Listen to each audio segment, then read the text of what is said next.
Can everybody see the PowerPoint now? I just need to make sure that the PowerPoint's Good. coming. Looking good? Okay, perfect. So last, what I would suggest maybe is just make sure that you see my face because I'm gonna be in and out of the PowerPoint, just showing you bits and pieces and showing you scriptures from. So if you just as long as you see my face in the PowerPoint, you're good. So we went to California, and the main reason we went is because there was a little boy who was turning 6, and we had to go and celebrate William's birthday with him. And he said he was having a party on Sunday, and he said he wanted a Spider-Man cake. And we had to make him I don't know why Spider-Man, but anyway, we had to make him a Spider-Man cake. But so we went to California, and we had 4th of July there. We had his birthday, and we moved. Josh and Jessica moved houses, so we had to help them pack up the one house, move everything, clean up, go back to set up their new house, and then it came to Sunday. And so last Sunday morning, while you were having church, if we can get this to work, Irma was baking a cake and cut it into the shape of a 6, and I was putting some decorating. Irma made all the icing, and I did some decorating, and that was the finished product. So while you were having church last week, we were making a Spider-Man cake. So we're taking cake orders after the service. If you want to just place your orders, we can help you out. But so I mean, kids are a big deal for us. We love our kids, and we're absolutely blessed with the fact that our kids love God. They have a real close relationship with Jesus, and we're like super grateful for that. And we're supposed to be doing this weekend. We were supposed to be doing a bit of a seminar, conference, whatever, on how to raise kids. And after speaking about it, praying about it, we felt it would be better if we do it in person. So that's why we aren't doing it right now. But even a few weeks ago, I had my secretary, the girl that used to be my secretary back at Gateway Church on Staten Island. She contacted me, sent me a text message since I left. She's gotten married, she's had 2 kids, and so she sends me this text and says, how do you raise kids? How do you raise godly kids? How do you raise kids that will follow after God, and so on? And it got me thinking, about what we will be sharing when we do get together. But I think one of the things that has been the biggest thing that has shaped our kids has been the following. We have said to our, right from the word go, the way we lived and what we said to our kids was, God is the most important person, the most important being, the most important thing in our lives. And that is why we are living our lives the way we live our lives, because of our relationship with God. And so we always came back to that. And so we always said life revolves around God. Life doesn't revolve around me. And so our kids, right from a young age, we put that into our kids. And one of the things we said to them over and over and over again was, but what does God say? They would ask a question, they would be grappling with something, and we'd come back to them, but yes, but what does God say? And I mean, often I would hear Irma say to the kids, why don't you go and just sit on your bed and pray and just ask God what you should do. Ask God how you should think about it. Ask God how you should process this. And still to this day, we hear our kids saying, well, I was processing this with God and spoke to God about this. I've been praying about this. And it's exciting to see that's what has shaped our kids, and that's what needs to continue shaping my life for the rest of my life. Yes, but what does God say? Um, I've had, over the last 30 odd years of being a pastor, I've had some intense conversations with people, and somewhere along the conversation we'll stop, and probably the words would come out of my mouth. The only thing that matters is what God says. But yes, but what does God say? We're living in a society, in a world where opinions where opinions are like at an all-time high, and people have very strong feelings about this, and well, I believe that and they believe this, and I feel like we need to just dial back and say, yes, but what does God say? We're living in a crazy time in history. We're right in the middle of a pandemic. We're on lockdown. We still just, we can't just come and go and climb on a plane and fly to South Africa or fly to England. It's just not possible because we're on lockdown. There's racial division all over the world. There's economic uncertainty. There's political madness going on. And we need to just dial back and say, yes, we know this is all happening, but what does God say? How does God see everything that you and I are going through? If you had to be brutally honest and sit before God and tell God exactly what's going on in your mind, in your heart, in your feelings, the frustrations, everything, and you had to write, say for example, you had to write God an email. What would be the response? If you got mail from God, what would be God's response to you and to me? What would be God's response to us as a church? The Bible that we read are letters. If the Bible was written nowadays, it might have been emails. And it was written to churches. And what would God say to us as Father's house? But here's the thing. God really wants to communicate with you and me. God really wants us to hear his heart. God really wants us to live life victoriously and free and whole, no matter what's going on around us. God wants us to live that way. So as I've been navigating through the last number of months, I've been trying to guard my heart and not partner with fear. And I've been trying to say, God, I know what's going on, but what do you say? And we've had so much happen over the last number of months that there's been so many distractions, and I've tried not to partner with the distractions. I've been bombarded with messages and emails, not from people in Father's house, from outside, and just people sending me so many things to watch and to look at. And I've had to dial back and say, God, I don't want to get distracted. I know that this is all out there, but what do you say? Because that's really what matters. I want to stay focused. I want to think about the things that you think about. And so as I've been trying to navigate this, I felt that God was speaking to me and reminding me of scriptures I might have read years ago, or messages I might have heard preached years ago, and bringing me back to a few verses. And all I want to do this morning is go through these verses, and hopefully they'll be an encouragement to you. And so let's go through it. In Isaiah 55, verses 8 and 9, my thoughts are nothing like your thoughts, says the Lord, and my ways are far beyond anything you could imagine. For just as the heavens are higher than the earth, so my ways are higher than your ways, and my thoughts higher than your thoughts. I mean, I look at what's happening in the world today, and I'm thinking, God, are you awake? Are you there? Can you see what's happening? And then a little voice say to me, but you've been singing a song like, even when I don't see it, you're working. Even when I don't feel it, you're working. So we're busy singing that God's doing it, but when we experience it and we're living in it, then it's a different story.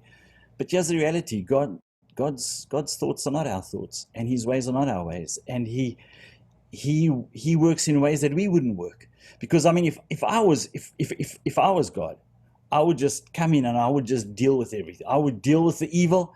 I would just sort everyone out. I would just sort out all the injustice. I would just, and I just hear God saying, yeah, but then I'm violating people's free wills. And so there is, if you read through the word, you're going to get things, you're going to see this, that God doesn't work the way we work. There will be a day of reckoning where everybody will be accountable for what they do. But I look at a situation and God looks at it completely differently. A lot of people, as soon as you ask them the question, if God had to write you an email, what is he going to say to you? And I know that a lot of people's default setting would be, well, I know just if God writes me an email, he's going to call me out on my sin. He's going to call me out on my junk. And I don't think God's going to do that. Not for people that love God. So just take the subject of sin. There's just two quick stories in the Bible that where God looks at sin completely differently. A woman's caught in adultery, thrown at Jesus' feet. Jesus gets down, writes in the sand, gets up, and says to everyone who is without sin, cast the first stone. And then he says to the woman, neither do I condemn you. Go and sin no more. So Jesus is always saying, come closer, come closer, come closer. Sin causes you damage. I'm not condemning you. Go and sin no more. But there's another story. So that's one take. There's a completely different take. Jesus goes and heals a blind man in a crowd, heals a blind man, and it says Jesus disappears into the crowd.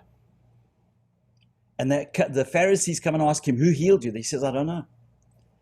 And a few days later, Jesus sees the blind man, the man that was blind, sees him and says to him, stop sinning, or the consequences of your sin will be even worse. Jesus didn't say, if you stop sinning, if you don't stop sinning, I'm going to judge you. No, Jesus said, sin damages you. Stop sinning so that you won't get damage. That's the only reason God doesn't want us to sin, because sin has consequences. And so we need to always come back and say, God, how do you see things? What are your thoughts? As I read this passage, I just feel God saying, in the world you live in today, you're going to have to learn to trust me, trust me, trust me. And so I've prayed and I've looked at this verse and I've said, God, I'm not happy with my ways not being like yours. As long as we come out of this season that we're in right now, and when I get to the other side of it, however long it is, I want to look more like you. I want to speak more like you. I want to be more. I want to smell more like you. When people see me, I want them to see you, because that's all that really counts. We're living in times that are crazy, uncertain times, evil times that we live in. And this is what God says in 1 Corinthians 2:9. However, as it is written, what no eye has seen, what no ear has heard, and what no human mind has conceived, the things that God has prepared for those that love him. In another version, it says, it has not even entered into a mind of a man what God has prepared for us. So there is something gloriously certain for us. Yeah, it's clearly written that God has an amazing future prepared for us because he's really, really good. And I get to choose now, with my free will, I get to choose what I believe. Do I believe this verse or don't I? And if I believe this verse, yes, my one response is, God, you've prepared something for those that love you. My goal, my purpose, my desire is to just love you, to love you, to love you, to trust you, to believe in you, because I know that you have a great future for me. Then in Psalm 131, it says, Lord, my heart is meek before you. I don't consider myself better than others. Another version says, God, I'm not proud and I'm not haughty. I'm content to not pursue matters that are over my head. such as your complex mysteries and wonders that I'm not yet ready to understand. In the time that we're living in right now, all I need to do is remain humble and say, God, I do not understand everything. I don't understand what we're going through. I don't understand how things are going to work out, but I know that you do. I know you understand everything, and I know that all I need to do is put my trust in you, because you're going to make a way where there doesn't seem to be a way. You're going to make a way. In 2 Corinthians 4:17, it says, for our present troubles are small and won't last very long. Yet they produce for us a glory that vastly outweighs them and will last forever. It's very difficult for us to grasp the fact that our present troubles are very small and won't last for long, because the pandemic has already felt like it's lasted for a lifetime. But here is the truth. The life that you and I live, from the time that we're born till the time that we die, is just a drop of water in the ocean of eternity.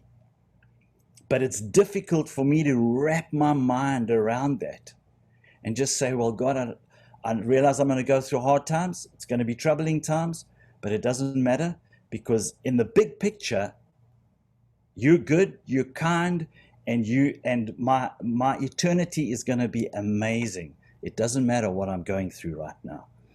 I mean, Irma and I were watching a silly little, cute little movie the other night. And in this movie, there were three little boys around about 12, and they had an encounter with a man that led them to Jesus, and he discipled them. But right in the middle of it, one of the guys, Dustin, fell madly in love with another little girl, and quite a bit of the movie was spent on how he was feeling and what he was struggling with, and how he was trying to muster up the courage to write her a letter, or to just ask her out on a date. And I mean, I look at it sitting watching the movie and thinking, oh, that's pathetic and cute, and it's not really that important. And I mean, he lands up marrying somebody else and becoming a pastor and all the rest. But at that time, dealing with his little drop at that time, him getting to know this girl was his world. And I look at my life and I think, I've got things I'm busy working through. You look at your life, you've got things you're busy working through, and they all feel super, super important, and they're our absolute world. And God understands that completely. And yet it is still a drop, but it's a drop that I have to deal with in eternity. I'm living for today. I'm living for next week. I'm living for this year, for next year, and I'm living for my career and making a living and so on. And God says, if we take a step back and say, God, what do you think about my life? I know that God's going to look at us and say to us, I've played the movie. I've seen the movie. You're going to be okay. I've seen your forever. Your forever is going to be good. It's going to be really, really good. But we need to trust him in that. In Ecclesiastes 3:11, it says, he has made everything beautiful in its time. He has also set eternity in the human heart. Yet no one can fathom what God has done from beginning to end. I love those words where it says he has set eternity in the human heart. I get to choose whether I will have an eternal perspective, or whether I'm going to live in this temporal world and think this is the only thing that exists, or the only thing that matters. But God does make everything beautiful in its time. And my challenge is, am I going to trust him? So if I feel God's giving me a download from heaven, it would be this: trust me, trust me, trust me. I'm good, I'm kind, I'm the best father you'll ever have. Just trust me, trust me, trust me. But I need to live with eternity in my heart, and not just live in this temporal world. I mean, God has a plan for us, And you're very much part of that plan. I'm very much part of that plan. And what is my responsibility in this world today? To live in judgment? Absolutely not. To have opinions? Absolutely not. It's to dial back and say, God, let your kingdom come. Let your will be done. God, let evil be exposed. God, you deal with the evil that's in the world. You deal with men and women that will not turn to you, that you sit in judgment of them. God, I'm not going to sit in judgment of them. God, there's injustice in the world. I'm leaving the injustice in your hands. I'm not going to sit in judgment. I'm here to pray and I'm here to love. And those are the main two things that you and I need to spend our time doing. There are a number of other scriptures I was going to look at, but I'm just going to look at one more, and it's taken out of Genesis 2:17. But you must not eat from the tree of the knowledge of good and evil, for when you eat from it, you will certainly die.